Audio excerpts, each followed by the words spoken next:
Hey guys, quick video for you between the Xiaomi 5 Pro and Xiaomi 5 Max. So both got same speed, 25 kilometers an hour. Both got same travel range, 60 kilometers. Both got very similar weight, and even the max incline is similar on both. Both got the same written motor power and the same motor power for the Max. But for the 5 Max, you have a better suspension, hydraulic front and dual rear. So this is something that you have to be aware of for the Xiaomi 5 Max. Then both got similar braking, drum plus E apps, and the deck size is a little bit more comfortable, but it really depends on the user.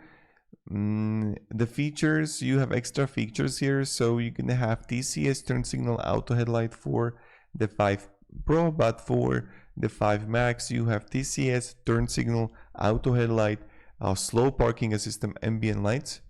So this is something that you have more features here. And charging time, you have also additional 3 hours with fast charger for the 5 Max. So even the 5 Pro is better like performance wise, but you have more things here for the 5 Max if you want to go even to higher level, and with the better suspension here and with more features and with the charging time here. So thank you very much for watching. I hope this video provided a little bit of value, and have a great day and goodbye.